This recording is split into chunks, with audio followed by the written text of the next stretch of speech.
Nabi Saleh diutus kepada kaum Samud, dan kaum Samud itu masih keturunan kaum Ad, tapi tentu kaum Ad yang saleh, yang baik-baik, sebab seluruh kaum Ad dihancurkan Allah, tidak ada satupun yang hidup kecuali orang-orang yang bersama Hud yang beriman kepada Allah Subhanahu wa ta'ala.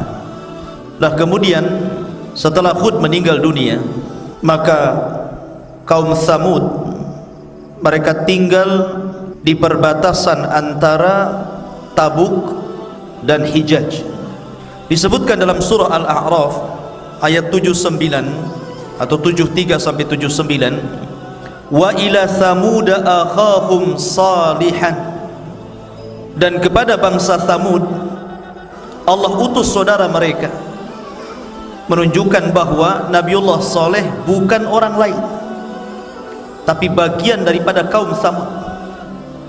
Jadi Saleh itu dikenal sejak kecil di kalangan bangsa Samud karena Saleh itu saudara mereka. Qala ya qaumi ibudullaha ma lakum min ilahin ghairu. Ketika Nabiullah Saleh alaihi salatu wassalam diangkat menjadi nabi dan rasul, maka Saleh sebagaimana nabi-nabi yang lainnya mendakwahkan dakwah tauhid. U'budullaha ma lakum min ilahin ghairu, sembahlah Allah, tauhidkan Allah, karena tidak ada sesembahan selain daripada Allah yang berhak disembah. Seluruh para nabi mendakwahkan dakwah tauhid. Begitu juga Nabi Allah Saleh alaihi salatu wassalam. Lah Nabi Saleh ini ikhwan adalah orang yang diharapkan oleh kaumnya sebelum dia diangkat menjadi nabi dan rasul untuk menjadi pemimpin mereka, karena kebaikan akhlaknya, kecerdasannya, keadilannya dalam keputusannya. Mereka mengharap Nabi Saleh itu menjadi pemimpin mereka. Tapi ketika Nabiullah Saleh diangkat menjadi nabi, kemudian mendakwahkan dakwah tauhid, maka dari sinilah orang-orang Samud ini mulai mengingkari Nabiullah Saleh karena agama mereka menyembah berhala. Tiba-tiba Nabi Saleh mengingkari sesembahan-sembahan mereka dan mengajak hanya menyembah Allah saja, yang beriman dari kalangan orang-orang lemah. Begitulah tabiat orang kafir. A'angzartahum am lam tunzirhum la yu'minun. Kau berikan peringatan kepada mereka ataupun tidak, tetap mereka tidak beriman. Maka ketika unta Saleh ini keluar, dan ini unta bukan unta biasa, makanya Allah mengatakan dalam Al-Quran, hadhihi naqatullahi lakum, ini unta Allah, seperti Baitullah disandarkan kepada Allah, menunjukkan ini bukan unta biasa, ini unta Allah karena memiliki keistimewaan sebagaimana Baitullah, karena disandarkan kepada zat yang maha mulia Allah subhanahu wa ta'ala. Unta ini besar, air susunya saja cukup untuk memberi minum satu kabilah Samud setiap 2 hari sekali. Kemudian Allah subhanahu wa ta'ala berfirman lagi dalam surah Al-A'raf, masih dalam surah Al-A'raf, hadhihi naqatullahi lakum ayatan, sebagai tanda untuk kalian. Walaupun orang-orang ini mendustakan ikhwan, tetap saja manfaat unta ini mengalir kepada mereka. Akhirnya Nabi Saleh mengatakan kepada kaum Samud, sesungguhnya unta ini akan mendatangkan keberkahan kepada kalian, jangan pernah disentuh. Fadharuha, biarkan dia, ta'kulu fi ardillah, makan di bumi Allah sesukanya, wala tamassuha bisu, dan jangan kalian biarkan mereka atau unta ini makan, terserah dia. Kalau masuk ke kebun kalian biarkan saja, jangan dihalau. Dan sebagai timbal baliknya, ketika satu hari unta ini minum, kalian jangan minum. Jangan mengambil air dari sumur yang unta ini minum di situ, tapi kalian boleh mengambil air susunya. Tapi ketika satu hari unta ini tidak minum di sumur itu, kalian boleh mengambil air dari situ. Akhirnya apa yang jadi kesepakatan? Sepakat nih orang-orang Tsamud ini, walaupun mereka kufur kepada Nabi Saleh, sepakat. Subhanallah, unta ini besar. Kalau tidak besar, bagaimana air susunya bisa memberi minum kepada ribuan kaum Tsamud? Ini kan mujizat satu unta, tapi susunya itu kayak pabrik saja, nggak habis-habis, kayak keran aja gitu kan, nggak habis-habis susunya itu, bisa ngasih minum ribuan manusia. Ini tanda-tanda luar biasa ini. Harusnya kalau orang berakal, ini memang seorang nabi membawa mujizat, tapi mereka tidak berakal. Dari sini Allah ingatkan bagaimana kenikmatan yang Allah berikan kepada kaum Tsamud. Wadhkuru ij'alakum khulafa'i min ba'di 'adin, dan ingatlah kalian ketika kalian menjadi penerus setelah kaum 'Ad. Wa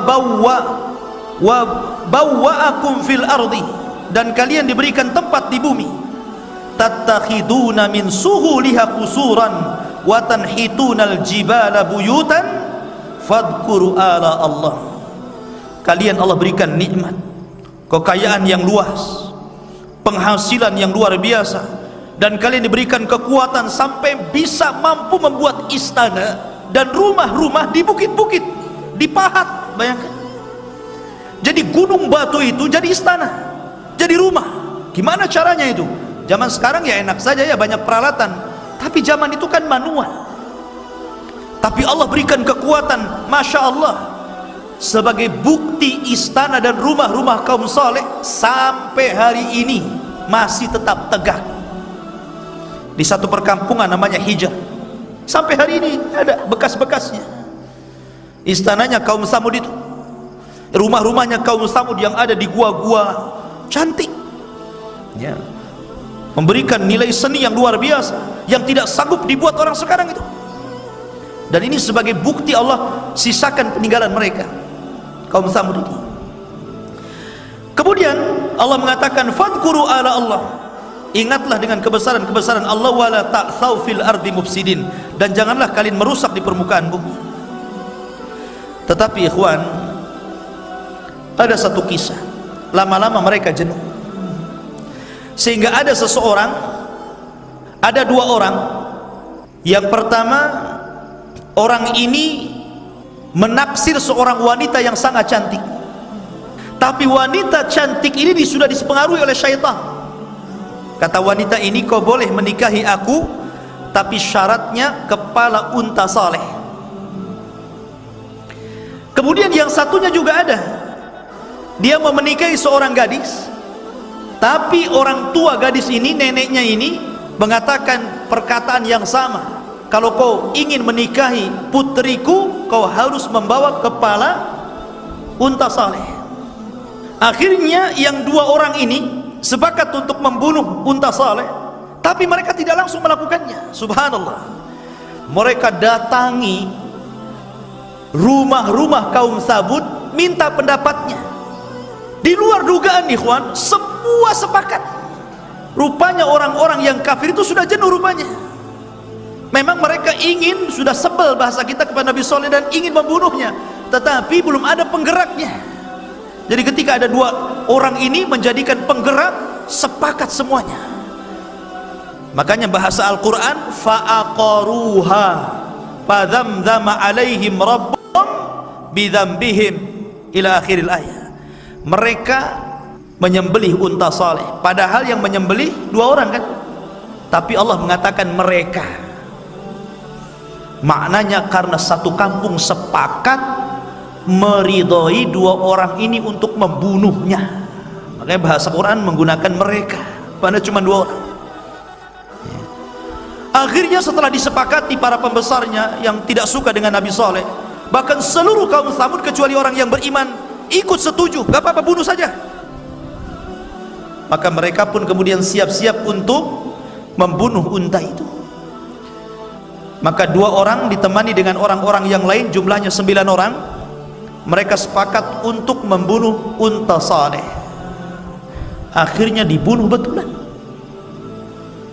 Ketika unta itu sedang bermain-main di kebun, didatangi itu, kemudian langsung diikat sana sini, kemudian disembelihlah unta ini, tetapi anaknya lari. Anaknya ini nggak sempat ditangkap dan dibunuh, lari kemudian masuk ke dalam batu, tiba-tiba menghilang begitu. Dari sini ada terjadi khilaf ketika para ulama menjelaskan tentang binatang yang keluar dari perut bumi di akhir zaman, yang akan mengecap dan menstempel manusia dan bisa bicara dengan manusia. Ada yang mengatakan binatang yang keluar dari perut bumi itu adalah untanya Nabi Saleh. Maksudnya anak unta yang masuk ke dalam batu itu nanti akan keluar lagi di akhir zaman dan akan bicara. Itu satu pendapat. Walaupun pendapat yang kuat tentang binatang yang bicara di akhir zaman itu bukan unta Nabi Saleh, tapi binatang sendiri yang sangat besar, yang ketika muncul dari perut bumi, kepalanya nempel di awan padahal kakinya belum keluar dari bumi, saking besarnya. Dan dalam riwayat, walaupun riwayat ini dilemahkan, tangan kanan yang membawa stempel cincinnya Nabi Sulaiman dan tangan kirinya membawa tongkatnya Nabi Musa. Jadi intinya maka anaknya unta Nabi Saleh ini masuk ke dalam perut bumi ini.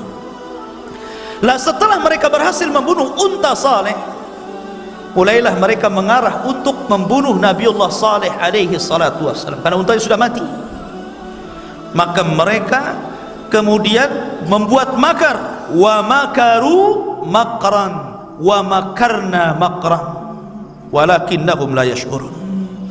Mereka membuat makar, tapi Allah punya makar dan mereka tidak sadar. Sepakat mereka mengirim 9 orang ini untuk membunuh Nabi Allah Saleh, karena mereka tidak punya keberanian, pengecut. Maka mereka ingin membunuh keluarga Saleh dan Nabi Saleh di malam hari. Mereka tidak punya keberanian, tidak berani di siang hari, di malam hari. Maka yang 9 orang ini yang sudah berhasil membunuh unta Nabi Saleh, mereka pun mengintai Nabi Saleh di tempat di mana Nabi Saleh dan keluarganya jalan di situ. Akhirnya mereka sembunyi di bawah bukit. Ketika Nabiullah Saleh alaihi salatu wasallam dan keluarganya berjalan di situ, tidak mungkin mereka akan menyakiti seorang nabi. Intang surullah yang surukum. Mereka adalah para penolong agama Allah, tentu Allah akan tolong Nabiullah Saleh. Maka tiba-tiba Allah gempakan gunung, tidak sadar batu-batu dari atas gunung itu gelinding semuanya, akhirnya menimpa 9 orang ini mati sekaligus. Nabiullah Saleh alaihi salatu wassalam ketika itu sudah memperingatkan tentang siapapun yang membunuh unta ini, maka siap-siap dengan adab yang sangat pedih. Dan rupanya mereka memang sepakat untuk melakukan pembunuhan ini, walaupun mereka tidak langsung membunuh, tapi orang lain yang membunuhnya. Maka Nabi Saleh memberikan 3 hari kepada mereka akan datang azab Allah. Di hari pertama wajah mereka menguning, di hari kedua wajah mereka memerah, di hari ketiga wajah mereka menghitam, hitam semuanya, gosong. Mulailah mereka ketakutan, ini azab apa yang akan menimpa kita ini? Dari situlah maka dimulai hari Kamis wajah mereka menguning, hari Jumat wajah mereka memerah, hari Sabtu wajah mereka menghitam, maka hari keempat hari Ahad ketika sebelum terbit matahari, Allah subhanahu wa ta'ala merintahkan Jibril untuk berteriak. Maka berteriaklah Jibril sehingga pekikannya malaikat Jibril cukup membunuh seluruh kaum Samud. Tiba-tiba di pagi hari semua sudah menjadi bangkai di rumah-rumah mereka. Itu hukuman Allah subhanahu wa ta'ala kepada kaum Samud. Maka kemudian Nabi Saleh membawa para pengikutnya untuk pergi dari situ.